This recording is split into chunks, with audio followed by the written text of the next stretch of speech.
Hey guys, welcome to another episode of AB and the Films. Folks, the best of 2011. And here we go, the top 10 best films, in my opinion, of the year. At number 10, The Hangover Part 2. Okay, split decision on this movie. Some people liked it, some people didn't like it. I enjoyed this movie. I saw it 3 times in the theaters. I just love these characters. And yes, it was the same thing as the first one. But you know what? Home Alone 2 was the same thing as Home Alone 1, only it was in New York. Hangover, same thing. Instead of Vegas, it's in Bangkok. So, it's similar, okay? I like Hangover Part 2. I can't wait for Hangover Part 3. As long as they don't do the same formula, I will enjoy Hangover Part 3. But I enjoy Hangover Part 2. Really funny movie. Number 9, Super 8.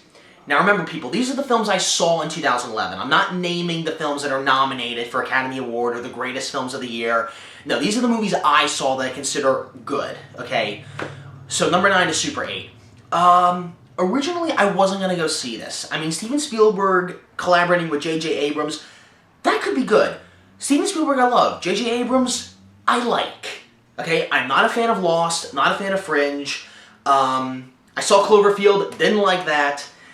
However, this film I enjoyed a lot. I saw this with a couple of friends when it came out, and you can see Spielberg and Abrams, their work collaborated into this movie. Kids who love films. There's that whole science fiction, you know, and J.J. Abrams has that as well. But when I saw this movie, it took me right back to E.T., Close Encounters, and even some of Cloverfield is involved in this because you see the kids with the shaky camera and stuff, and kids who are making a movie. And at the end of the movie, there's something that really like spoke out to me. It kind of touched my heart in a way. It kind of brought me back to when I was younger, when I was like 10, 11 years old. Throughout the movie, you see the kids making their film, and while the credits are rolling at the end of the movie, you see the final film of what they put together. It brought me right back to when I was 10, 11 years old, because I had done that. I had made movies like that were really horrible. I can't look at them now. They're very bad.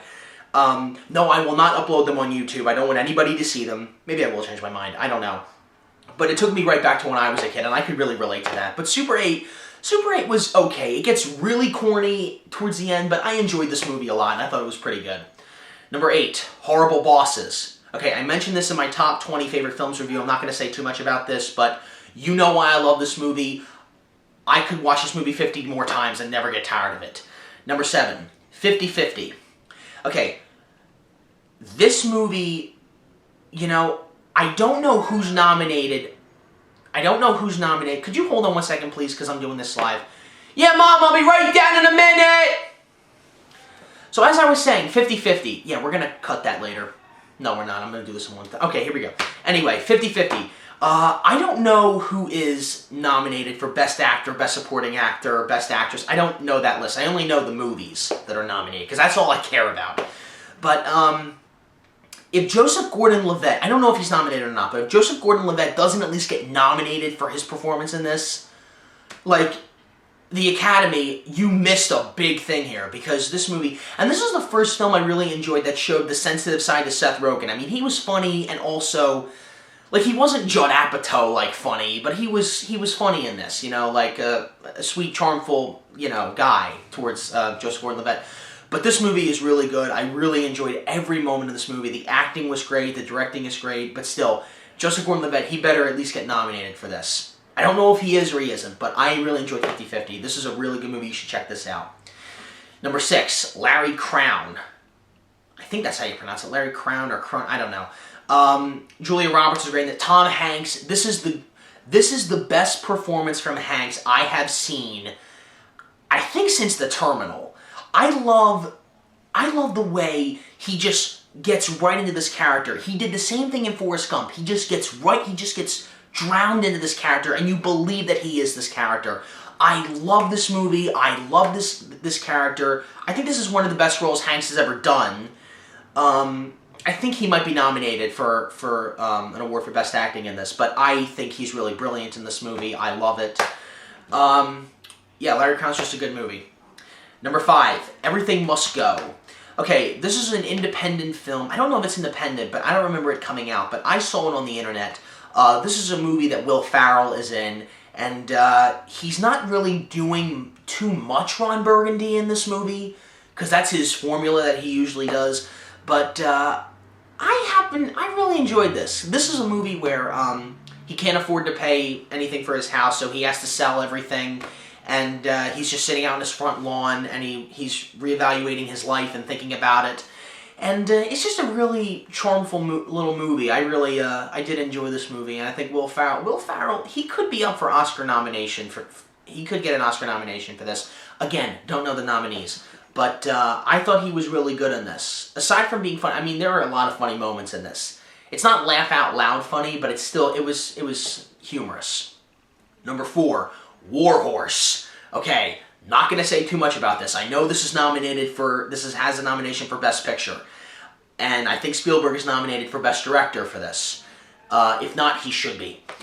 I'm not going to say too much about this movie because I said enough in the review, but War Horse, I saw it for the second time a few weeks ago. I just love every minute of this movie. I love every shot. This is some of the best footage Spielberg has ever put together. I love the story. Like I said, it took me right back to E.T., between Elliot and E.T., the relationship that he had, and the same thing with, I forget the kid's name. The kid and Joey. I just love that relationship between the two of them in the beginning and at the end. I just love that. And I just love this ride that Spielberg takes us through with that movie.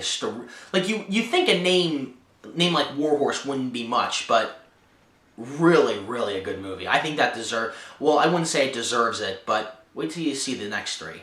Okay, number 3, Harry Potter and the Deathly Hallows Part 2. Alright, this is not nominated for Best Picture, but I gotta say, this is the best Harry Potter film I have seen since The Sorcerer's Stone, in my opinion. Now, I love the Harry Potter movies. I love all 8 of them.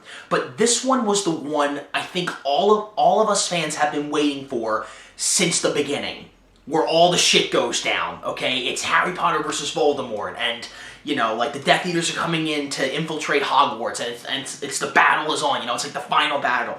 It kind of reminded me of, and a lot of people have said this, even the Nostalgia Critic, it kind of looked like Lord of the Rings Return of the King. Okay, it looked exactly like that. I know the battle scenes are just like that, it's the same, but this movie, and this is the shortest Harry Potter movie I think that is out there.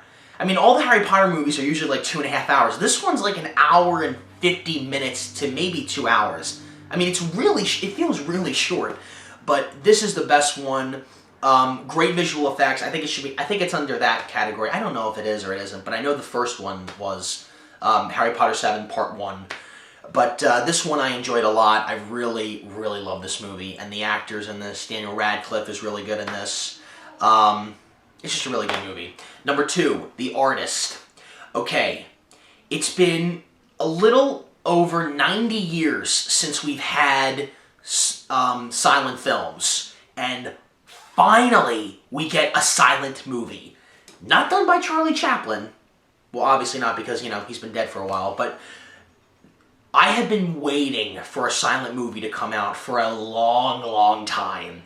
And if this doesn't get the Oscar for Best Picture, I have no faith left in the Academy.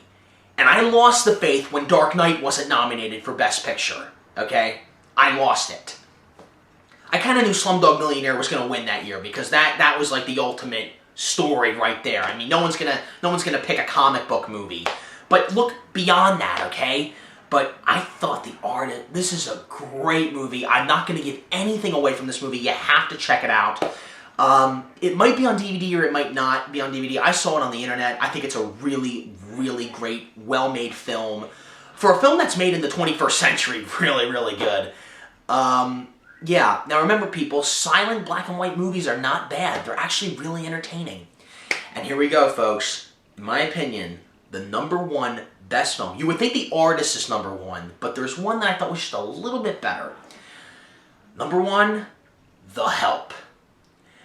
I saw this movie on the internet because it was on DVD at the time, and I didn't want to pay $5.99 to see it on demand. But I gotta say, when I saw this movie, this was the first time I ever saw a movie when I see Emma Stone doing a role that is good.